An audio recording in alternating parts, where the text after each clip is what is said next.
Hello student, class 11th और class 11th में new chapter start करेंगे आज। केमिकल बॉन्डिंग, बहुत ही मस्त चैप्टर बोल सकते हैं इसको तुम। मतलब इनऑर्गेनिक केमिस्ट्री की जान है।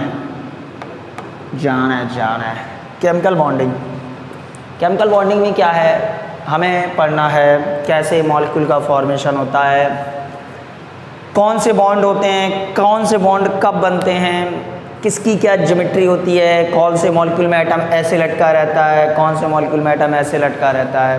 ठीक है, इसके बाद कि मॉलिक्यूल के बीच में बॉन्ड कितने हैं, तमाम चीज़ें हैं। बहुत अच्छा चैप्टर है, बहुत इंटरेस्टिंग चैप्टर है। सबसे पहले हम लोग बात करते हैं कि ये बॉन्डिंग है, ये बॉन्डिंग होती क्यों है, क्यों केमिकल बॉन्डिंग आई। आपको पता है ये एटम है, ये एटम है, इनके पास बहुत सारी एनर्जी होती है और एनर्जी जिसके पास होती है वो आवारा होता है, भागता रहता है, कभी इधर जाएगा, कभी उधर जाएगा, कभी ये करेगा, कभी वो करेगा। अब जिसके पास एनर्जी नहीं वो क्या शुक्ड़ा बैठा रहेगा। ठीक है, और क्या समझ रहे ना। तो जिसके पास एनर्जी होगी वो अपना ज़्यादा एक्टिव होगा, इधर उधर मूव करेगा। तो हम कह सकते हैं एटम जो होते हैं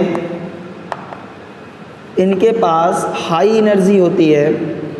ठीक है, अच्छा एक बात और है, केमिस्ट्री की दुनिया एक अजीब दुनिया है।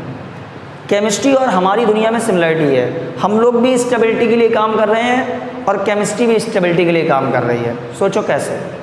हम लोग पढ़ रहे, लिख रहे, बोले क्यों पढ़ रहे, बोले पढ़ेंगे लिखेंगे अच्छी शादी हो जाएगी, अच्छा घर होगा, अच्छे से ज़िंदगी स्टेबल हो जाएगी।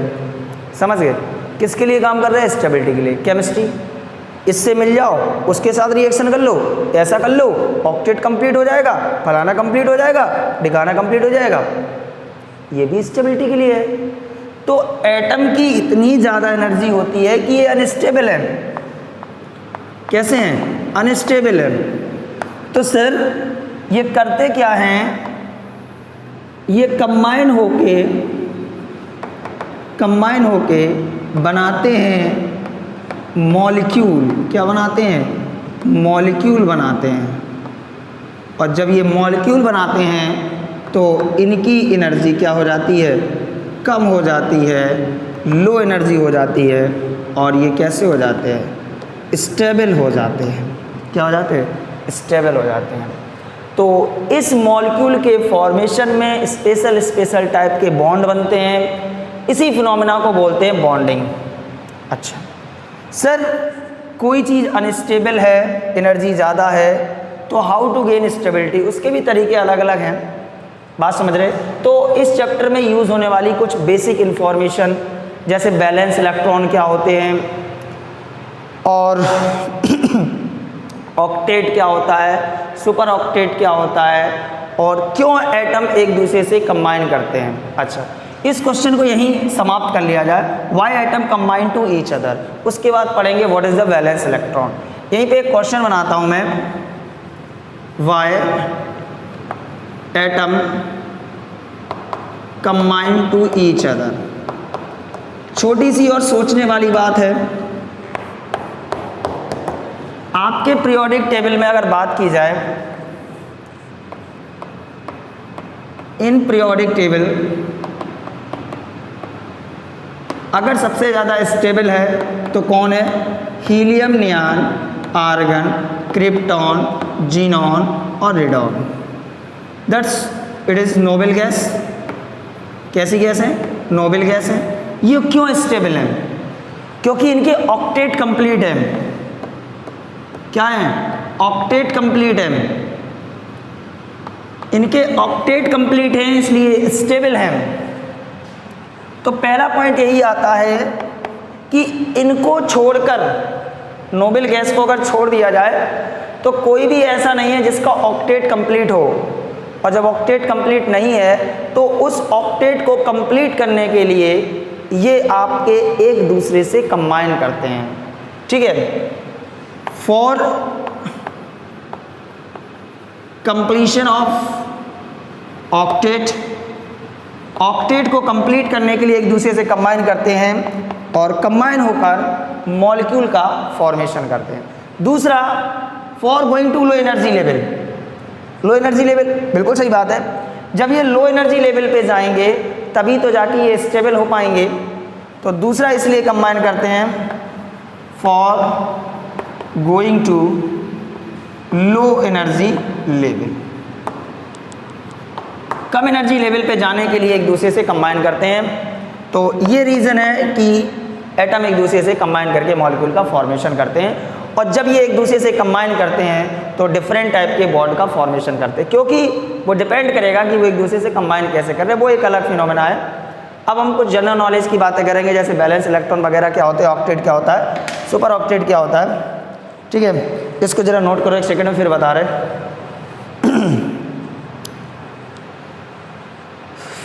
देखिए,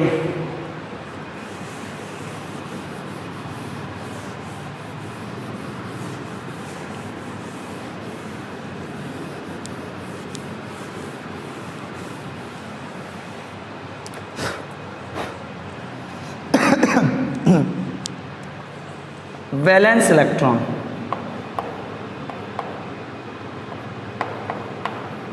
वैलेंस इलेक्ट्रॉन डेफिनेशन पता होगी सबको, outer most shell electron, outer most shell electron is called valence electron. जो बाहर वाली सेल के इलेक्ट्रॉन होते हैं उनको वैलेंस इलेक्ट्रॉन कहते हैं। थोड़ा ध्यान से सुनना, K, L, M और N, ये आपकी पहली सेल है, ये दूसरी सेल है, ये तीसरी सेल है, ये चौथी सेल है, ये हो गई सेल। और सब सेल के अंदर क्या होती हैं, सब सेल। इस पहली सेल में एक सब सेल होती है S, दूसरी में दो सब सेल होती हैं SP, तीसरी में SP और D होती है, और चौथी में SPD और F होती है। कभी आपने 2D नहीं सुना होगा, कभी आपने 2D नहीं सुना होगा, क्यों? क्योंकि दूसरी सेल में मात्र दो सब सेल होती हैं, S और P। अच्छा, तो जो आउटर मोस्ट सेल के जो इलेक्ट्रॉन होते हैं, आउटर मोस्ट सेल के जो इलेक्ट्रॉन होते हैं उनको कहते हैं वैलेंस इलेक्ट्रॉन। अच्छा, जैसे अगर हम बात करें 11 सोडियम 23 की, तो इसका जब इलेक्ट्रॉनिक कन्फिगरेशन करोगे तो 1s2, 2s2, 2p6 and 3s1। ये जो लास्ट सेल है, सबसे बड़ी गिनती है 3, ये लास्ट सेल है, ये बताती है पीरियड। क्या बताती है? पीरियड। आपको पता है पीरियोडिक टेबल में this horizontal and this is the vertical line, this horizontal line is known as the period and this vertical line is known as the group. जो लास्ट की सबसे लार्ज नंबर की गिनती होती है, ये क्या बताती है? पीरियड, कि ये इस पीरियड का एलिमेंट है। ठीक है, ये इस पीरियड का एलिमेंट है। अच्छा, इसके अलावा जो लास्ट सेल है, लास्ट सेल कौन सी है? तीसरी। ये जो गिनती है ये तीसरी सेल है, ये पूरी दूसरी सेल है, ये पहली सेल है, ये कौन सी सेल है? तीसरी सेल है। तीसरी सेल में कितने इलेक्ट्रॉन है? एक। तीसरी सेल में एक इलेक्ट्रॉन है, that is the valence electron, Ve। ये क्या है? वैलेंस इलेक्ट्रॉन है। एक एग्जांपल और देखें, तुम्हें कम समझ में आएगा। 16 sulphur, 1s2, 2s2, 2p6, 3s2, 3p4। ठीक। अच्छा, ये पहली सेल हो गई, ये दूसरी सेल हो गई, और ये पूरी तीसरी सेल हो गई। ठीक है। अच्छा, तीसरी सेल में कितने इलेक्ट्रॉन हैं? 4 यहाँ पे, 2 यहाँ पे। देखो S और P तो सब सेल है, SP क्या है? सब सेल है। 4 और 2 6, तो कितने बैलेंस इलेक्ट्रॉन हो गए? 6 बैलेंस इलेक्ट्रॉन हो गए। बात समझ में आई? तो जो आउटर मोस्ट सेल है, ये पूरी आउटर मोस्ट सेल है, यही आउटर मोस्ट सेल नहीं है, 3 की पूरी है। 3 जो है ये क्या है? ये जो गिनती है ये क्या बताती है? सेल है। ये पहली सेल, ये पूरी दूसरी सेल, ये तीसरी सेल। एक एग्जांपल और देख लो, 70Cl, 1s2, 2s2, 2p6, 3s2, 3p5, पहली सेल, दूसरी सेल और ये तीसरी सेल। तीसरी सेल में कितने इलेक्ट्रॉन, 2 यहाँ पे, 5 यहाँ पे, कितने इलेक्ट्रॉन हैं, 7 वैलेंस इलेक्ट्रॉन हो गए। कितने वैलेंस इलेक्ट्रॉन हो गए, 7 वैलेंस इलेक्ट्रॉन हो गए। तो जो आउटर मोस्ट सेल में जो इलेक्ट्रॉन होते हैं, आउटर मोस्ट सेल के जो इलेक्ट्रॉन होते हैं उनको बोलते हैं वैलेंस इलेक्ट्रॉन। क्या बोलते हैं, वैलेंस इलेक्ट्रॉन। ठीक है, अच्छा एक पॉइंट है क्या कि किस में कितने वैलेंस इलेक्ट्रॉन होंगे, आप हर बार अगर कैलकुलेट करोगे, it's a very big task, ये बहुत बड़ा टास्क है।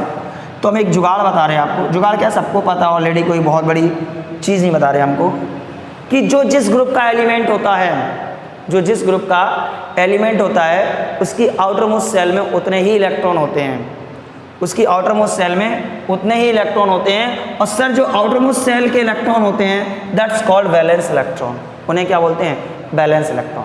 जैसे कार्बन की बात करूँ, कार्बन आपका 4th ग्रुप का एलिमेंट है, 4th ग्रुप का एलिमेंट है, इसकी आउटर मोस्ट सेल में 4 इलेक्ट्रॉन होंगे। कार्बन के बाद 5th ग्रुप में होता है नाइट्रोजन, आउटर मोस्ट सेल में 5 इलेक्ट्रॉन।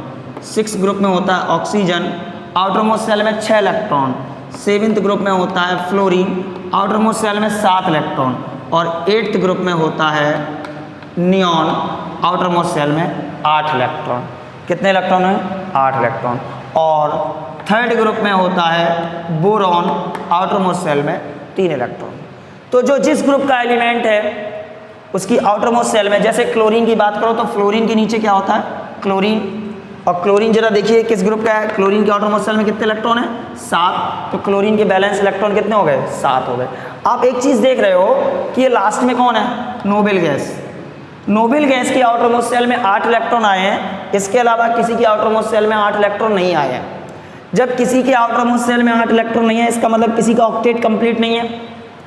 जब किसी का ऑक्टेट कंप्लीट नहीं है तो वो स्टेबल नहीं है, और जब स्टेबल नहीं है तो महामारी क्या करेगा, वो बॉन्डिंग करेगा।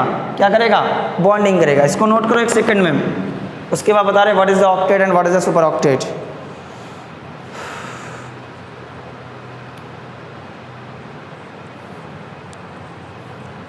नोट हो गया, चलिए देखिए।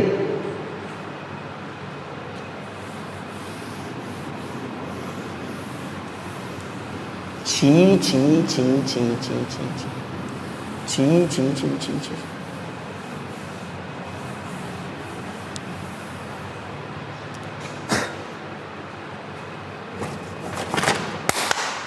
देखो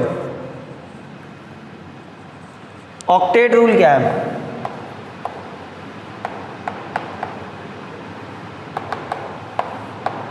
ऑक्टेट रूल क्या है, in outermost cell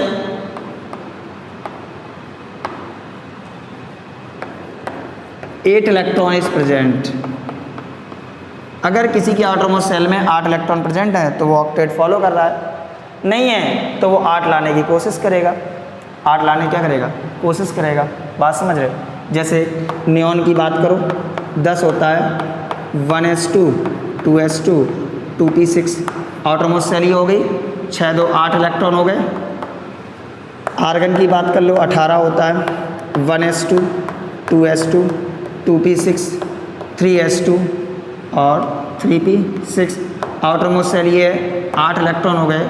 तो आउटरमोस्ट सेल में कितने इलेक्ट्रॉन हो गए, 8 इलेक्ट्रॉन हो गए। अच्छा, अगर किसी की आउटरमोस्ट सेल में 8 इलेक्ट्रॉन हो जाते हैं तो उसका ऑक्टेट कंप्लीट हो जाता है।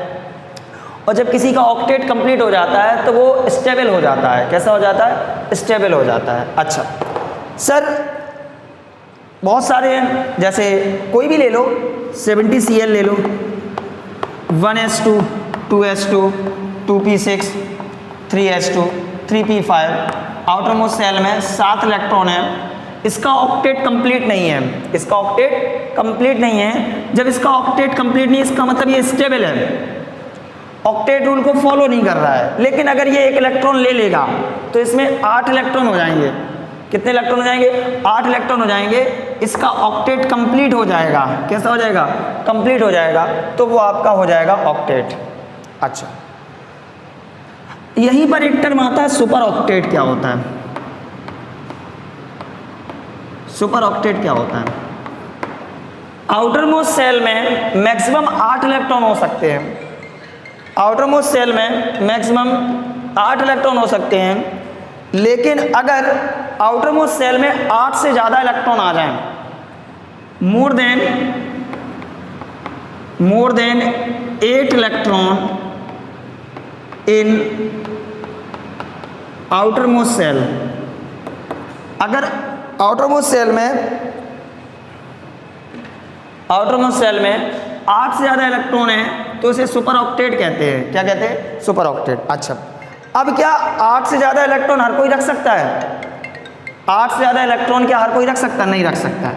तो कोई भी एलिमेंट अपने आउटर मोस्ट सेल में 8 से ज़्यादा इलेक्ट्रॉन रखने के लिए उसमें क्या होना चाहिए? 8 से ज़्यादा इलेक्ट्रॉन रखने के लिए होना चाहिए for vacant D subshell. Vacant D subshell, जब किसी के पास वैकेंट डी सबसेल होगी तो वो आपका 8 से ज़्यादा इलेक्ट्रॉन आउटर मोस्ट सेल में रख पाएगा और वो सुपर ऑक्टेट की कैटेगरी में चला जाएगा। सर वैकेंट डी सबसेल कहाँ से स्टार्ट होती है? जरा देखो, मैंने पहली सेल में आपको एक सबसेल बताई थी S, दूसरी सेल में एक 2 बताई थी S और P, तीसरी सेल में बताई थी S, P, D। याद करो, पहली कौन सी थी? K, दूसरी कौन सी थी? L और तीसरी कौन सी थी? M।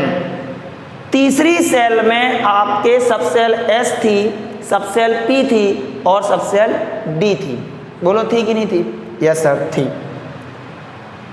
तीसरी सेल में सबसेल D है, जहां तीसरी सेल के बाद मतलब समझना, मैं बता रहा हूं, ये पीरियोडिक टेबल है,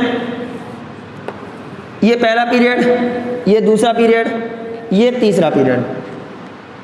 तो पहले पीरियड में डी सबसेल नहीं होती है, दूसरे पीरियड में डी सबसेल नहीं होती है, लेकिन तीसरे पीरियड में डी सबसेल आ जाती है।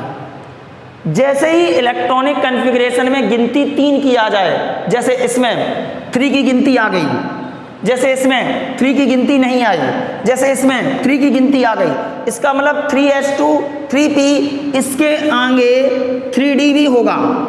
क्या होगा? 3d भी होगा। 3d होगा तो ये सुपर ऑक्टेट रूल को फॉलो कर सकता है। क्या कर सकता है? सुपर ऑक्टेट रूल को फॉलो कर सकता है। इसका मतलब बियॉन्ड सेकंड पीरियड क्या आ जाती है? डी सबसेल आ जाती है, और जब डी सबसेल आ जाती है तो वो अपनी आउटर मोस्ट सेल में 8 से ज़्यादा इलेक्ट्रॉन रख सकता है। That is called super octet power. That is called super octet power.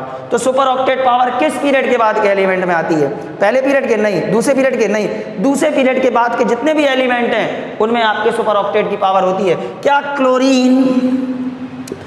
Chlorine अपनी outer super octet rule follow कर सकता है? यस सर, 3d है, क्योंकि 3s2 3p 3d भी होगा। सल्फर चेक करते हैं, 16 sulphur, 1s2 2s2 2p6 3s2 3p4। पक्की बात है 3d होगा, भले ही खाली हो 3d होगा तो ये इलेक्ट्रॉन 8 से ज़्यादा अपने पास रख सकता है। इसका मतलब ये सुपर ऑक्टेट रूल फॉलो कर सकता है। तो आज के लेक्चर में हमने केमिकल बॉन्डिंग में ये देखा सबसे पहले कि मॉलिक्यूल एक दूसरे से कंबाइन क्यों करते हैं, बैलेंस इलेक्ट्रॉन क्या होते हैं, ऑक्टेट क्या होता है, सुपर ऑक्टेट क्या होता है। सुपर ऑक्टेट मतलब आउटर मोस्ट सेल में 8 इलेक्ट्रॉन से ज़्यादा। अब हम अगले लेक्चर में ये देखेंगे कि जब बॉन्डिंग होती है, एटम एक दूसरे से कंबाइन करके बॉन्ड का फॉर्मेशन करते हैं, तो वो कौन कौन से बॉन्ड बनाते हैं, लेकिन देखेंगे अगले लेक्चर में। इसको नोट कर लो जो भी नोट करना हो। Okay, thank you.